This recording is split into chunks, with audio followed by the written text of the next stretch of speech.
itihad, maha suci Tuhan bersentuhan menjadi pula yang tak sempurna. Tak mungkin. Kita segi akal bebaslah, kita etis, kita katalah, kita anggap kita etis. Tuhan yang maha kuasa. Boleh tak Tuhan nak jadi apa-apa? Boleh. Tapi kita kena gerakkan akal selepas tu. Layakkah manusia? Kita ni manusia, contoh kita ni manusia.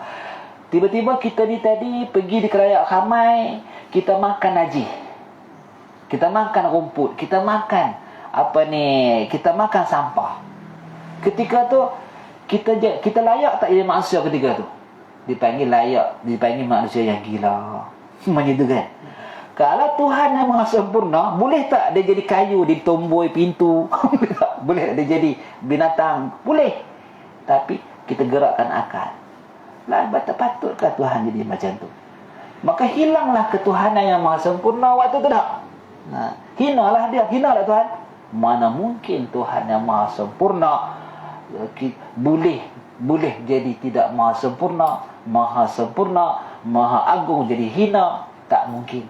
Maka dengan itulah kita tadi dipimpin dengan firman Allah, dengan hadis Nabi, dengan kitab-kitab, supaya jangan mengatakan Tuhan kepada yang bersifat dengan sebarang sifat seperti agama lain. Sebab tu kita, kalau kita mengaji ini, terpimpin jelas.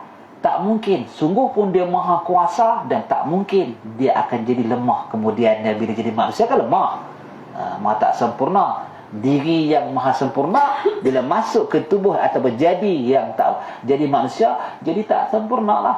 Kerana tubuh jasad tak maha sempurna ni. Tak mungkin. Biarlah agama lain melihat Tuhan dan macam tu, kita sama sekali jangan tersarut faham macam tu. Baik, selesai di situ. Ya.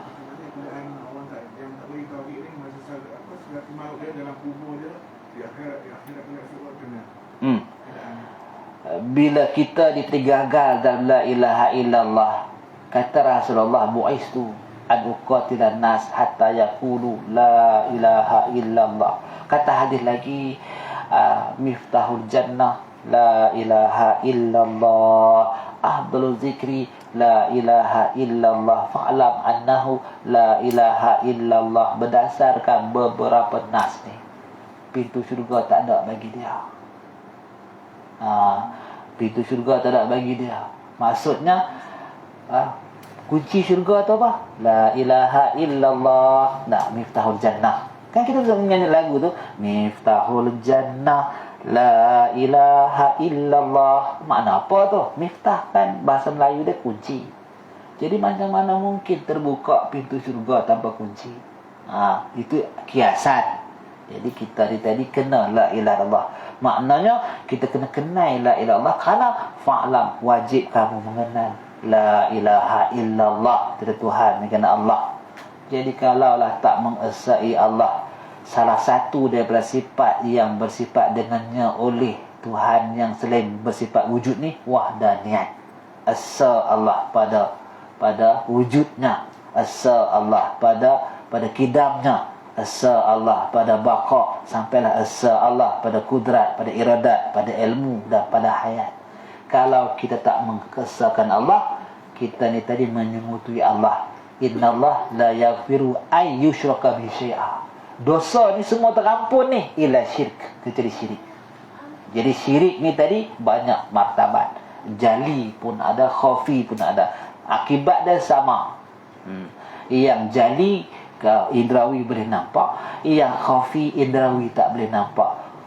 Benda ni tadi bukan dosa dia kecil besar, dua-dua besar, sama, boleh keluar daripada mengesai Allah. Sebab tu bila kita tadi mencari-cari makna supaya seluruh ibadat kita tu tadi di bawah naungan keredaan Allah, mestilah kerana Allah. Untuk kerana Allah, kita pun didatangkan dengan ilmu ikhlas. Bahas ikhlas kan, ini ikhlas bang, ni ikhlas, ni kena ikhlas, sebab nanti tak ada pahala, contoh macam tu kan. Maka nak memahami ikhlas, dia terdorong dengan surah Al-Ikhlas. Katakan olehmu wahai Muhammad, Allah itu Ahad, Esa.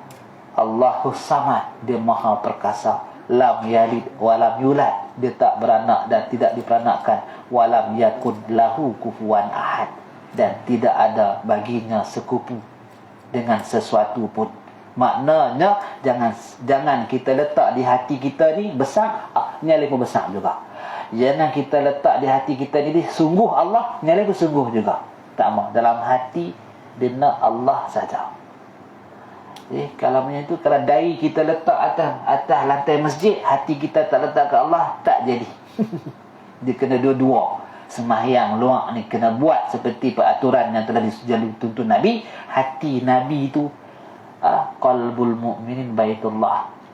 Hati kita ni macam masjid tu, tak boleh duk wahara, tak ketahuan. Kau masjid dengar bawa karpet pergi jual dalam tu, kena hambat dengan Pak Imam. Ingat kat sini buat berniaga apa? Tapi keluar kat sana kan. Ada masjid juga kita tengok tak pergi baju tarik dalam tu kan. Teruk buru-buru kan. Buru pula orang budak garam tu kan. Kena pukuing orang macam tu je. Hati kita jangan ada makhluk.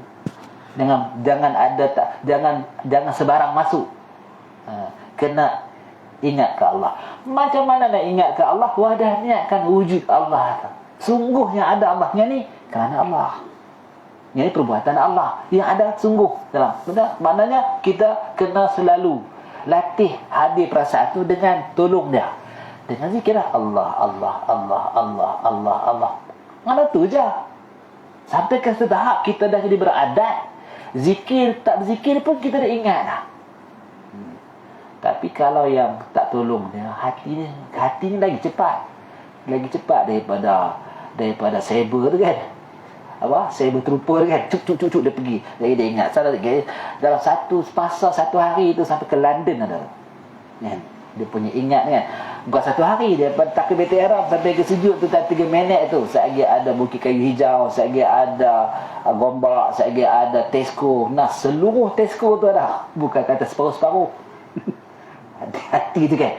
Maka hati tu kena latih. Tak mungkin mudah kita nak hilangkan gangguan hati yang muqallibal qulub yang terbalik-terbalik ni, kecuali dengan disiplin yang kuat. Maka kena banyak-banyak bertafakur, baca kitab-kitab tauhid, di samping latih jangan duk ikut orang, pasal semua tu tak membawa kita selamat. Ikut hak kitab suruh ni, baru selamat. Jangan kita ikut cara orang yang lara, jangan kawan dengan orang yang jahil, jangan. Pasal kita ni kita yang ikat hidung, kita yang ikut dia. Kita terpengaruh. Jangan duk tengok macam-macam, jangan dengar macam-macam. Cukup selesai hari dunia, untuk akhirat selesai. Kalau kita tak kawal yang tu, memang susah. So apa bila lembu tak kandang dia, memang susah. Lembu tak apa lagi kambing, memang susah. Jadi kita yang liak ni, jiwa yang liak ni, dia kena kandang dia dah. Bela kambing kandang tak buat kan, beli 50 ekor, esok hilang lah. Nah, tambat pun tak. Kalau kita kan bela kambing bubuh tu tak jumpa. Macam tu lah kita kena kandang. So apa kita tanaman lah juga. Kalau kita ambil biji benih, tahu begitu je. Lepas tu siram pun tak, apa pun tak, mati lagi tu. Yang tanam tu pun kalau tak siram pun tak tumbuh. Beza yang tahu atas dengan tanam tu, yang tanam tu tumbuhnya lebih sempurna daripada kita duk tembok mata tu. Betul tak? Habis yang bendang tu daripada cucuk, daripada duk serak ke ubah duk serak tu lagi bagus. Pasal apa? Tengoklah tanah dia lembut terang mana. Tanah dia tu dengan rotok-rotok buat bendang tak? Hari ni bukan orang menanam tau, hari ni orang duk pakai tu. Pakai mesin tembak tu. Dia tabung padi atas tu je. Padi tenggelam dalam tu. Jadi kok mana pun dia mesti mesra dalam tanah juga, baru dia tumbuh dengan sempurna. Jadi kena pelihara. Tak apa tidak. Hari-hari kena ada zikir yang kita kena buat. Istighfar wajib dah. Kita ni bukan orang yang tak buat dosa. Memandang sebab itu dari makhluk, hati bercakap tak apa. Ketika kita berasa aku berjaya kerana usaha aku atau dengan makhluk, bukan dengan Allah, berdosa tu. Semayang dengan kita, berdosa semayang tu. Sebab tu Allah ni disebut dalam beberapa nas Al-Quran, wallahu khalaqakum wa ma ta'malun. Allah ni dah sungguh ada dia. Apa peranan dia? Menjadikan kamu, menjadikan sekalian usaha ikhtiar perbuatan kamu yang sengaja ataupun yang tidak, dia yang jadikan. Pada hakikat namanya itu, dalam hati kita kalau kita bersandar kepada satu yang lain, berdasar kita tanwir qulub, kita tergelincir dah berdosa, dia tak reda, dia tak mau macam tu. Jadi bila kita faham sini, kita baru nak mengaji mengenal diri pencipta kita. Nanti bagaimana nak berhubungan dengan Allah? Maka dua jalan, zahir dan batin, hati dengan jasmani. Maka dengan perasaan dan hati ni macam mana? Ada kitab dia nanti. Baik. Yang kedua, al-qidamu wallahu a'lam bissawab. Kita baca lagu ni tidak nak habis, banyak lagi. Kita baca ni sampai dekat ketuhanan sudah lama. Dia ada 3 perkara dalam ni. Dia satu dia uluhiyat, kemudian nubuwiyat, ketiga sam'iyat. 3 benda ni yang nak fokus bahas dalam ni. Pertama ilahiyat, berhubungan dengan ketuhanan. Keduanya nubuwiyat, perkara yang berhubungan dengan rasul. Ketiganya sam'iyat, perkara yang berhubungan dengan perkara syurga, neraka, nikmat sebagai azab dan sebagainya tu. Itu 3 perkara aja yang dibahas dalam ni. Dan ini telah terjadi, telah ada dan akan berlaku. Semuanya dalam perancangan dan dalam perbuatan Tuhan. Wallahu a'lam bissawab. Kita berhenti dekat sini dulu, kita sambung kitab kedua insya-Allah.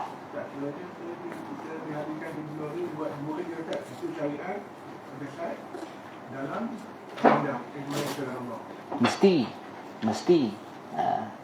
Bila kita ni tadi berdasarkan firman Allah, wa ma khalaqtu jinna wal insa illa liya'budun, kita dah kenal, kita dah tahu dengan yakin.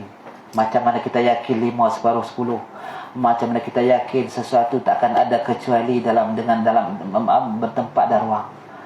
Macam mana kita yakin sungguh sesuatu itu takkan ada kecuali ada gerak dan diam. Begitulah kita yakin sungguh Allah Ta'ala itu ada, maka dia menjadikan kita. Maka ada firman Allah menceritakan tentang tujuan kenapa kita diadakan. Maka kita disuruh mengenal dan mengibadat kepada dia. Dengan tu kita kena tahu bab fiqh, taharah, basuh suci najis, sampailah kita tadi buat ibadat. Segala rukun dan syarat, bukan apa aja. Semayang duha ada waktu dia, semayang witir ada waktu dia, zuhur, asar, maghrib, isya, subuh ada waktu dia. Kemudian pula zakat ada waktu dia, puasa pun ada waktu dia. Ada rukun dan syarat dia. Dah tahu zuhur, dah tahu zuhur, semayang je lah. Dah tahu syarat dia apa, rukun dia apa. Ketika semayang munfarid tunggal, apa syarat dia, apa cara dia. Ketika kita semayang jamak kasar, apa syarat dia. Ketika kita jadi makmum kepada imam, apa syarat dia. Ketika kita jadi imam, banyaknya. Nilai syurga tu sebenarnya tak ternilai. Jadi kalau kita ni tadi tak buat apa yang disuruh sungguh-sungguh, realitinya kita tak dapat apa yang dijanjikan. Lepas tu orang yang buat sungguh-sungguh, ada yang sungguh-sungguh kelas pertama, ada yang sungguh-sungguh kelas kedua, dengan warak, dengan zahid, dengan sebagainya. Maka level-level tinggi ni, orang-orang yang ada dalam tokoh-tokoh ni, ada dalam tinta penceritaan dalam kitab. Dia ni siapa tokoh ni? Contoh Bahauddin Naqsyabandi, Imam Al-Ghazali, Imam Syafi'i, Imam Hanafi, Imam Ahmad bin Hanbal, Imam Abu Hanifah, Imam Abu Sa'ad Al-Asfarayini, Al-Baqilani, Imam Junaid Al-Baghdadi, Imam Bukhari, Imam Muslim. Tokoh-tokoh ni yang kita tak pernah tengok depa ni. Kehidupan depa ni. Orang tabligh tu ada setiap buku sahabat dia kan. Ada cerita sahabat ni ketika makan, ketika tidur. Bukan Rasulullah, sahabat tu. Dia tanya macam mana buat macam ni. Dia diwakilkan Rasulullah bahawa seluruh kehidupan ni dah ditunjuk oleh Rasulullah. Siapa yang paling dekat cara hidup dengan Rasulullah dengan melalui para sahabat ni, orang itulah yang paling tertinggi di sisi Allah. Itu dia punya kaedah dia. Dan hati kita ni tadi mesti dengan Allah, atas nama tawakal, atas nama redha. Mana mungkin kita ni tawakal sedangkan hati kita ni tadi berharap kepada manusia? Tak boleh begitu. Mana mungkin kita ni redha sedangkan kita ni tadi tamak dengan keuntungan? Tak boleh. Kita akan jadi bakhil, jadi berkira, jadi kedekut, jadi busuk hati, hasad, dengki. Kita tak boleh nak melihat segalanya ditentukan dan ditetapkan Tuhan. Kita tak puas dengan apa yang Allah kehendaki atas kita, tapi kita nak apa yang kita nak. Diri macam tu. Sebab tu kalau kita kenal Allah, semua dah telah diatur, semua telah disusun.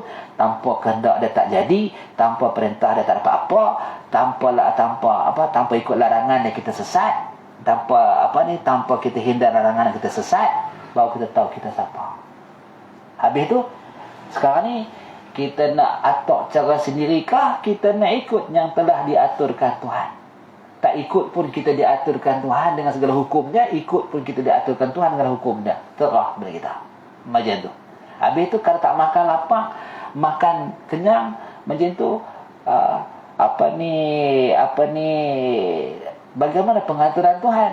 Kan dia yang menjadikan kenyang dan lapar. Ya, sementara adat di dunia. Esok ni bila kita masuk dalam alam kubur, tak makan, tak minum, tak apa pun, kita tetap juga hidup. Nak di dunia ni je adat dia macam tu. Nak uji kita supaya kita tadi sungguhkah yakin Allah mengadab dan menentukan sesuatu. Kita kena nampak macam tu. Jadi bila kita masuk di dalam kubur, bila kita masuk di mahsyar, baru di sana berubah dah adat. Bila masuk ke syurga, berubah dah adat. Bila masuk dalam neraka, berubah dah adat. Di dunia ni dia buat ujian. Linabluwakum ayyukum ahsanu amala. Hati kita nak menghadap Allah terus ke atau nak terheret dengan apa yang terjadi ni? Kita nak bergantung dengan makhluk ke? Kita nak lihat makhluk ke? Kita nak percaya dan bergantung dengan Allah ke? Terserah. Hari ini kita kena buat perubahan lah. Baik, jelas kat situ. Wallahu a'lam. Kita berhenti dulu.